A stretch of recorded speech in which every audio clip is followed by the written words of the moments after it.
अभी एक भजन होगा और भजन के साथ साथ सभी भाई बहन अपने अपने इष्ट का ध्यान करेंगे। ध्यान कैसे करें?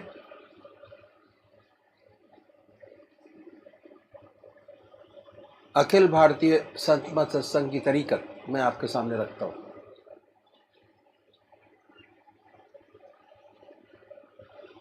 सबसे पहले निश्चित कीजिए कि परमात्मा की कौन सी मूर्त, कौन सी सूरत, कौन सी शक्ल आपको सबसे ज़्यादा प्यारी लगती है। मूर्ति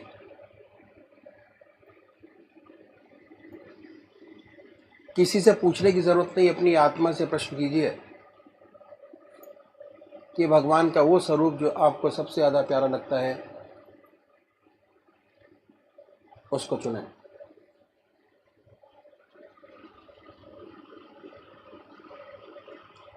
उसके बाद किस नाम से आप उनको याद करेंगे उसको भी चुने। मंत्र तो क्या हुआ, दो चीज आपने चुनी, एक अपना इष्ट देव और एक मंत्र। उसके बाद पूजा के स्थान पर जाइए, जिस स्थान पर बैठे हैं, जिस आसन पर बैठे हैं उसी आसन पर बैठें।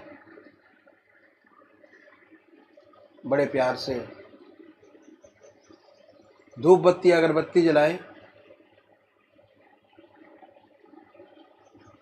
बड़े आराम से बैठिए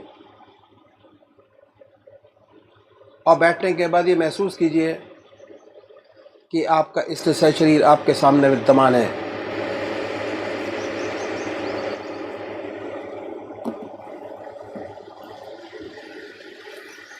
सशरीर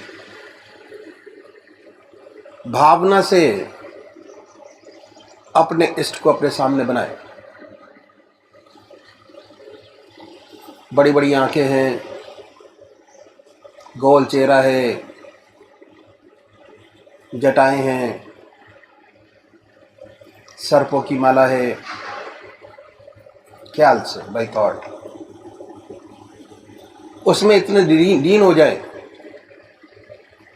कि जब तक आप ध्यान करते हैं तब तक और कोई विचार और ख्याल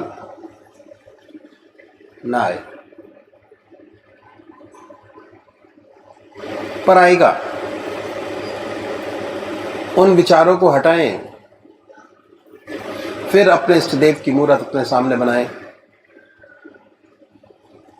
फिर हटाइए, अपने इष्ट देव की मूर्त अपने सामने बनाएं। जो मंत्र आपका है उसको उच्चारित होते सुनिए कि हमारे हृदय से हमारे इष्ट का नाम निकल रहा है और हम सुन रहे हैं। और जब तक ऐसा ना हो, बड़े प्यार से अपने इष्ट का नाम विद फुल फोर्स जिह्वा से ले सकते हैं। इतना फोर्स उस नाम में होना चाहिए कि ना कोई दूसरा विचार रहे ना ख्याल, उसमें तल्लीन हो जाए, उसी की याद हो, उसी का ख्याल हो। समर्पित भाव से बड़े प्यार से अपने इष्ट के नाम को ले। आधा घंटा सुबह और आधा घंटा सायंकाल, ये 2 समय निश्चित कीजिए और आधे घंटे में 20 से 25 मिनट ध्यान को दीजिए। दूसरे वो भाई हैं जो निराकार भगवान के उपासक हैं, ओम अल्लाह वाहिगुरु क्राइस्ट गॉड, वो क्या करें, वो कैसे ध्यान करें। बड़े आराम से बैठिए, बड़े प्यार से उसके बाद ये महसूस करें कि हमारे हर दिल की धड़कन पर जो नाम आपने चुना है वो निकल रहा है। हृदय ओम ओम कह रहा है और पूरे शरीर में वाइब्रेट करता है। उसके वाइब्रेशंस को महसूस कीजिए और आनंदित होइए। बड़े प्यार से इस काम को करना है। जब भी कोई सांसारिक बात आपके जहन में आए, दिमाग में आए, उन विचारों को हटाएं, फिर अपने इष्ट देव की याद में लगे, फिर हटाइए, अपने इष्ट देव की याद में लगिए। अगर आज ध्यान करते हुए आपके 100 विचार 1 मिनट के अंदर आते हैं तो निश्चित समझिए, अगर ये अभ्यास आप बराबर करते चले जाएंगे तो एक दिन ऐसा आएगा कि कोई विचार आपके आगे नहीं होगा। भगवान श्री कृष्ण ने साधक की दृष्टि से गीता में 4 बात बताई। पहली आहार की शुद्धि, दूसरी विहार की शुद्धि, तीसरा अभ्यास और चौथा वैराग।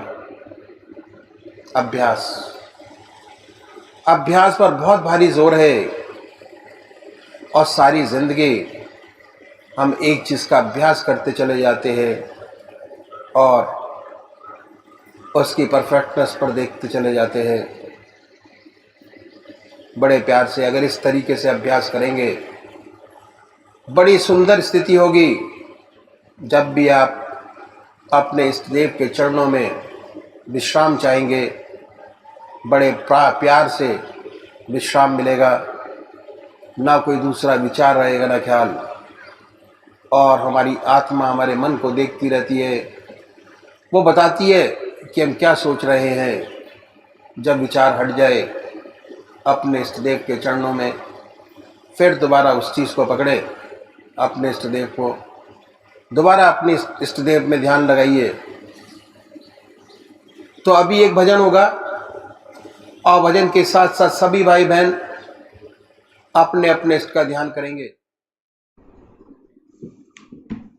ये किसने निगाहों से सागर पिला कर, ये किसने निगाहों से सागर पिला कर, खुदी पर मेरी बेखुदी बन के छाए, खबरदार है दिल मुकामे अदब है, खबरदार है दिल मुकामे अदब है। कहीं वादनोशी पे धब्बा न आए, ये किसने निगाहों से सागर पिला कर, ये किसने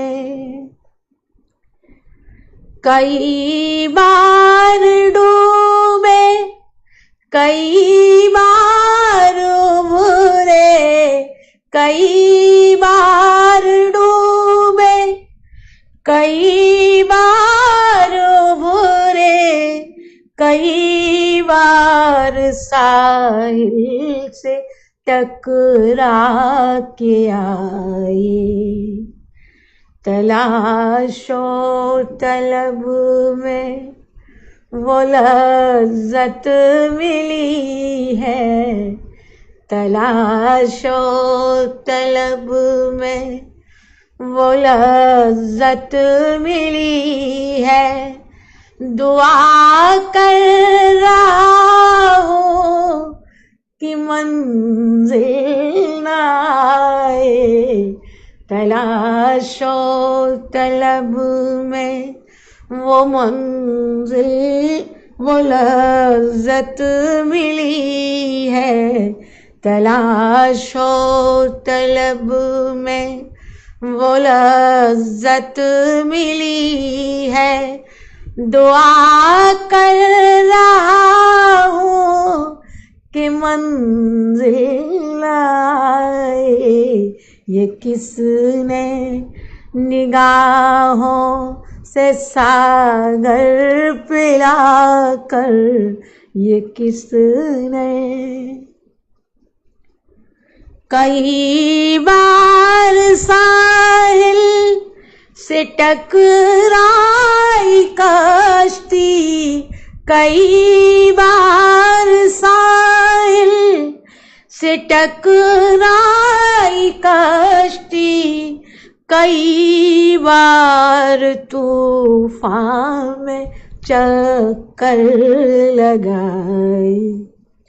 किसी के तखय्युल ने ऐसा डुबोया, किसी के तखय्युल ने ऐसा डुबोया। बहुत कोशिशें की उभरने न पाए, ये किसने निगाहों से सागर पिलाकर, ये किसने। वो सजदे क्या जिसमें पाबंदियां हो, वो सजदे क्या जिसमें पाबंदियां हो, वो इबादत ही क्या जिसमें खुद गर्जियां हो। हकीकत में जाहिद वही बंदगी है, हकीकत में जाहिद वही बंदगी है। जहाँ सर झुके आस्तां झूम जाए, हकीकत में जाहिद वही बंदगी है। जहाँ सर झुके आस्तां झूम जाए, ये किसने निगाहों से सागर पिलाकर, ये किसने। मोहब्बत में ऐसे भी लम्हात आए कि दिल रो दिया और हम मुस्कुराए। मोहब्बत में ऐसे भी लम्हात आए कि दिल रो दिया और हम मुस्कुराए। वही कामयाबे मोहब्बत रहेगा, वही कामयाबे मोहब्बत रहेगा। उलझ कर जो मौजों से दामन बचाए, वही कामयाबे मोहब्बत रहेगा। उलझ कर जो मौजों से दामन बचाए, ये किसने निगाहों से सागर पिलाकर, ये किसने। इधर बुत परस्ती उधर सजदारेजी,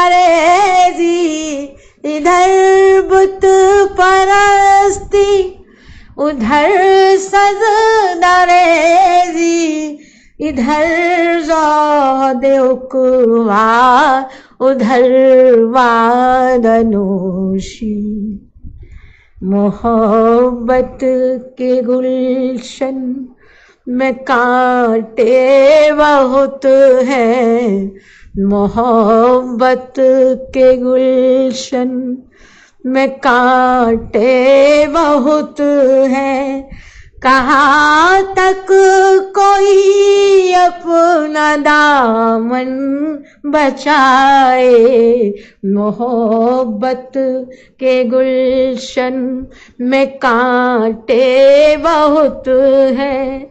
कहाँ तक कोई अपना दामन बचाए, ये किसने निगाहों से सागर पिलाकर, ये किसने निगाहों से सागर पिलाकर खुदी पर मेरी बेखुदी बन के छाए।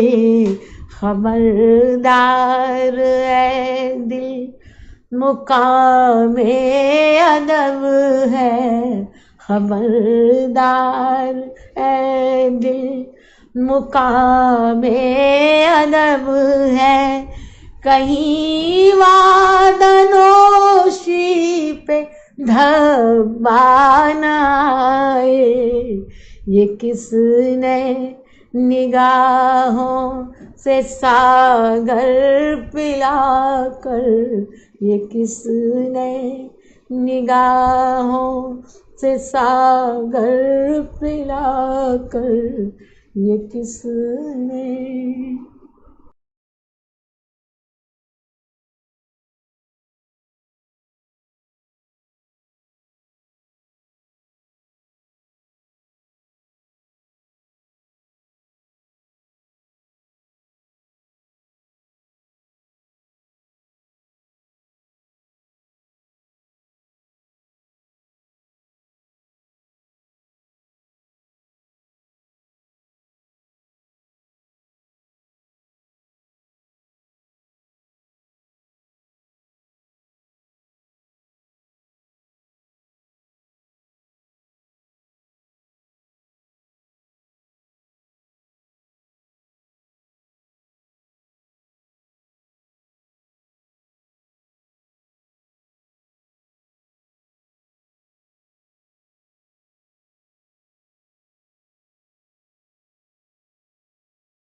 और किससे मांगेंगे? जो कुछ मांगना उस परमात्मा से मांगिए, सबसे बड़ा दाता तो वही है। अपने मन के जो भाव है उस प्रभु के सामने रखिए, और उसके बाद ये ख्याल कीजिए कि वो शरीर आपके सामने विद्यमान है। वो तो सर्वव्यापक है, हर जगह मौजूद है। ऐसी कौन सी जगह जहां वो नहीं? अगर इस भावना से बैठे कि वो सामने है, तो कोई वजह नहीं कि आपका ध्यान ना लगे, जरूर ध्यान लगेगा। और जब बाहर बन जाए भावना, तो उस पवित्र मूर्ति को हृदय में उतारिए, इतने प्यार से, प्रेम से उतारिए कि वही वो रह जाए, ना दूसरा ख्याल है ना दूसरा विचार है। मेरा एम्फेसिस प्यार के ऊपर है, प्रेम। इतने प्यार और प्रेम के साथ उसे अपने हृदय में उतारिए, वही वो रह जाए, ना दूसरा विचार है ना दूसरा ख्याल है। और हमारी आत्मा हमारे मन को देखती रहती है और ये बताती रहती है कि हम क्या सोच रहे हैं। आत्मा बताती है कि मन लगाए नहीं लगाए, मन विचारों से खाली हुआ नहीं हुआ, ध्यान बनाए नहीं बनाए। और जब आपका ध्यान लग जाएगा ऐसा एक टक, आत्मा को बड़ी प्रसन्नता प्राप्त होगी, बड़ी खुशी हासिल होगी, और प्रभु की सच्ची कृपाधार आपको मिलेगी, उसका सच्चा ब्लिस मिलेगा। मन प्रफुल्लित हो जाएगा, आत्मा प्रफुल्लित हो जाएगी। थोड़ी देर ये ध्यान बना रहेगा, उसके बाद आपको अपना होश नहीं होगा, सुषुप्ति में चले जाएंगे, महव हो जाएंगे, अपना पता भी नहीं होगा बैठे हैं, कहां बैठे हैं, क्या कर रहे हैं। फिर जब चेतन अवस्था में लौटेंगे तो वही ध्यान होगा, और ध्यान के साथ साथ बड़ा सुंदर अनुभव होगा कि आपका हृदय और मस्तिष्क बड़े आनंद और शांति से भरा है।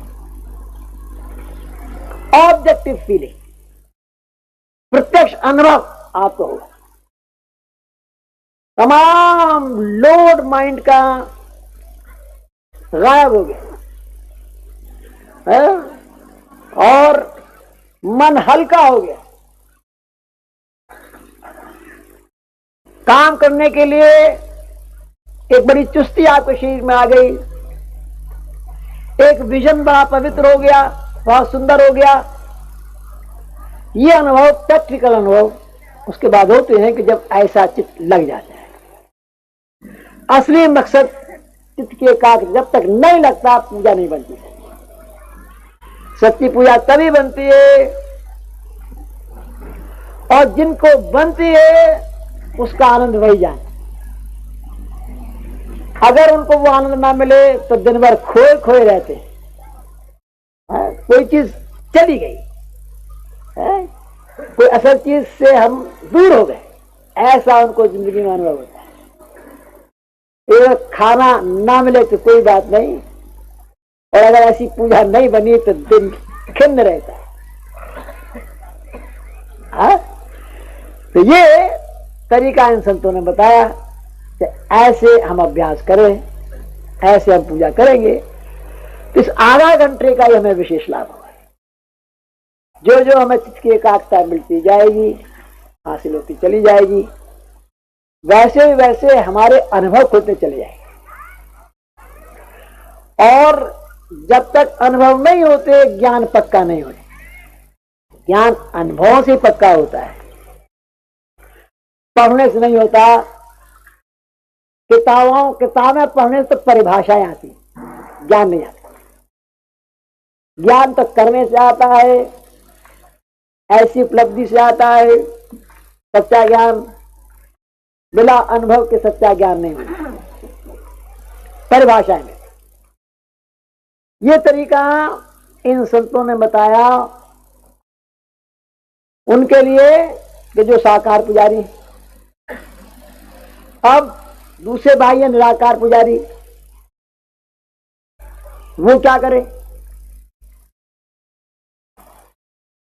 वो मूर्ति नहीं मानते, स्वरूप भगवान का नहीं मानते। कोई बात, इनके लिए संतों ने बताया रास्ता कि भाई आप बेशक स्वरूप न मानते हो, अपने ध्रुव कहते हैं palpitation of heart, heart beats, हृदय की धड़कन। उस हृदय की धड़कन में अपने प्रभु के नाम को सुने ख्याल से, ख्याल की जबान, not by tongue but by thought. ये ख्याल करें कि जब हमारा हृदय धुक धुक करता है तो उसमें से ओम की आवाज निकल रही है। हमारा हृदय ओम ओम कर रहा है, जबान नहीं कह रही। आसन वही है, बाकी सारी बातें वही है, कोई चेंज नहीं, सिर्फ मेथड में तब्दीली है। वो इसीलिए है कि हम यहां निराकार उपासकों की बात है। पहले शुरू में तो हृदय की धड़कन भी सुनाई नहीं देती, लेकिन जब आप अभ्यास करेंगे, सत्संग में आते जाते रहेंगे तो हृदय की धड़कन सुनाई देने लगी और उसमें से प्रभु का नाम होता हुआ भी सुनाई देगा। जब तक सुनाई ना दे तब तक मानसिक जाप करते रहेंगे। अगर ओम नाम है आपने पकड़ा, हृदय में सुनने की कोशिश कीजिए, मन से ओम ओम कहते भी जाइए। ओम तो ध्यान हृदय पर भी लगाते हैं। बहुत जल्दी ये कोई ऐसा आएगा कि आप हृदय की आवाज को सुनेंगे, हृदय से ओम की आवाज निकलते हुए आपको स्पष्ट सुनाई देगी। अब कहने की आवश्यकता नहीं, अब उसे सुनने की आवश्यकता है। सुनेंगे, यहां भी वही हालत पैदा हो, हमारी आत्मा हमारे मन को देखती रहती। जब आप महव हो जाएंगे, तल्लीन हो जाएंगे उसके सुनने में, और दूसरा न कोई शब्द रहेगा न दूसरा ख्याल रहेगा, फिर हमारी आत्मा को बड़ी प्रसन्नता हुई, बड़ी खुशी हासिल हुई। जब दिल लग गया, प्रभु की शक्ति याद हो रही, फिर हम सुषुप्ति में चले जाएंगे, अपना होश नहीं होगा, अपने आप से गायब होंगे, और फिर होश आएगा तो उस प्रभु की फिर याद होगी, फिर उसी शब्द को सुनते हो। तो ये तरीका पूजा का मेथड इन संतों ने बताया कि अगर हम इस तरीके से पूजा करेंगे तो हमें विशेष लाभ होगा। और ये आधा घंटा ही हमें, आधा घंटा सुबह आधा घंटा सायंकाली हमारे लिए बहुत लाभकारी सिद्ध अगर हम इस प्रकार पूजा करें।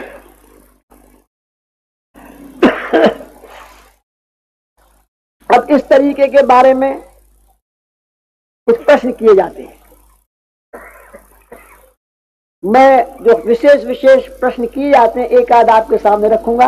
अगर कोई भाई और कुछ पूछना चाहेंगे तो पूछेंगे। सबसे बड़ा जो प्रश्न किया जाता है, जो इंटेलिजेंसिया बहुत पढ़े लिखे लोग करते हैं, अब वो ये है कि आप ध्यान करने का तरीका बताते हैं। ऐसा मालूम होता है कि आपका जो रास्ता है ध्यान योग का है। बिल्कुल सच्ची बात है। ध्यान करने का तरीका बताते हैं तो ध्यान योग तो है ही। ध्यान योग कहे जो अथॉरिटी सबसे बड़ी पतंजलि महाराज की कहते हैं। पतंजलि महाराज ध्यान योग की अथॉरिटी है। और पतंजलि महाराज ने जहां ध्यान करने का तरीका बताया तो उन्होंने ये बताया है, सिद्धासन से बैठे साधक, उसका कुशा का आसन हो, पृथ्वी से 5 उंगल ऊंचा हो, कुशा बिछी हो, पवित्र वस्त्र हो, मृगशाला हो, फिर बैठे सिद्धासन से बैठे, नासिका के अग्रभाग को देखे, भाव के बीच में ध्यान लगाए। ये तरीका बताया पतंजलि महाराज। और गीता में भगवान कृष्ण ने भी ये तरीका बताया कि साधक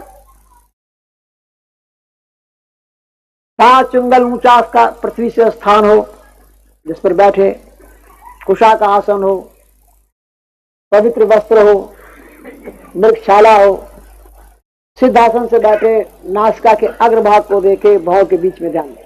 यम नियम का पालन, ब्रह्मचर्य का पालन, आसन की सिद्धि, प्राणायाम की सिद्धि, प्रत्याहार, ध्यान, धारणा, ध्यान, समाधि, सातवां ध्यान है। ये सब सिद्ध हो जाने के बाद फिर ध्यान करे। जब ये सिद्ध हो गया तो अब ध्यान लगाइए, या तो कोई हल नहीं। आ गया ब्रह्मचर्य पर बड़ा भारी दोष। ब्रह्मचर्य ऐसे भगवान कृष्ण ने जहां ये अभ्यास करने का तरीका बताया है, उससे पहले ये कहा है कि ऐसा साधन माता पिता का ब्रह्मचर्य भी बड़ा ऊंचा रहा, वो इस अभ्यास को कर सकते। तो अब हम अगर पढ़ के, गीता पढ़ के, पतंजलि योग को पढ़ के अभ्यास करने लगे और उसकी जो प्री रिक्विजिट्स हैं उस पर ध्यान न दें तो फायदे की जगह नुकसान हासिल होगा। फ्लेक्सिबिलिटी होगी कि आप उस स्ट्रेन को बर्दाश्त कर लें और आपकी प्राणवायु मस्तिष्क में बैठ जाएगी, जो उसका आशय। जब अभ्यास किया जाता है इसीलिए किया जाता है कि हमारी प्राणवायु हमारे मस्तिष्क में ऊपर के चक्रों में बैठती चली जाए और बैठ जाए। लेकिन अगर ब्रह्मचारी नहीं है तो क्या हुआ कि हमारी नर्व में वो फ्लेक्सिबिलिटी नहीं है, वो लोच नहीं है, तो नर्वस ब्रेकडाउन हो जाए। और अक्सर नर्वस ब्रेकडाउन के बहुत से केसेस ऐसे मिलते हैं कि जो किताबें पढ़ के या ऐसे ये अभ्यास करना प्रारंभ, किसी सुन के अभ्यास करना प्रारंभ, बिना गाइडेंस के अभ्यास करना प्रारंभ करते, क्योंकि हमारा रास्ता गृहस्थी का है, पूर्ण ब्रह्मचर्य का सवाल पैदा नहीं होता। इसलिए हमारे बुजुर्गों ने, हमारे सदगुरुओं ने कहा कि नहीं, हम हृदय से करेंगे, हृदय से अभ्यास करेंगे। अब हृदय में ध्यान कीजिए। जब आप हृदय की तरफ निगाह करेंगे तो आपकी निगाह नीची है, हृदय की तरफ है, मस्तिष्क पर कोई स्ट्रेन नहीं, कोई दबाव नहीं। और ये खास तौर से बताया जाता है कि भाई ध्यान में कभी स्ट्रेन नहीं करना चाहिए। आनंदमय अवस्था बना के बैठिए, ये सोच के बैठिए कि हे प्रभु, मैं तेरे चरणों में विश्राम चाहता हूं, शांति चाहता हूं, तेरे चरणों में मैं विश्राम चाहता हूं। मन से लड़ाई मत लड़िए, उसको प्यार से समझाइए, प्यार से समझा के उधर लगाइए। हृदय से तो निगाह नीची है, कोई खतरा नहीं किसी किस्म,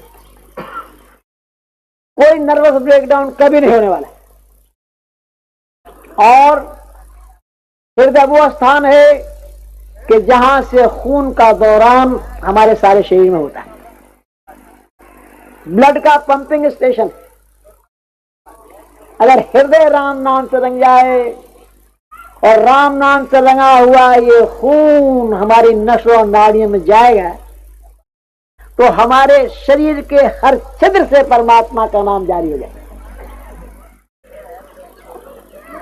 इसका विशेष लाभ। और दूसरी बात क्या है कि heart is the centre of all feelings. जितनी भावनाएं हृदय से पैदा होती, अच्छी और बुरी, अगर हृदय राम नाम से रंग जाए तो फिर हृदय में अच्छी ऊंची ऊंची भावनाएं पैदा होती है। परोपकार, भक्ति भाव, नम्रता भाव पैदा होती है, नम्रता, ह्यूमिलिटी, भक्ति भाव, ऐसे सुंदर गुण पैदा होते। और इन गुणों की अध्यात्म तो आवश्यकता है, दुनिया में भी आवश्यकता है। ऐसा विनयशील पुरुष जहां जाएगा हर व्यक्ति उसकी कदर करेगा।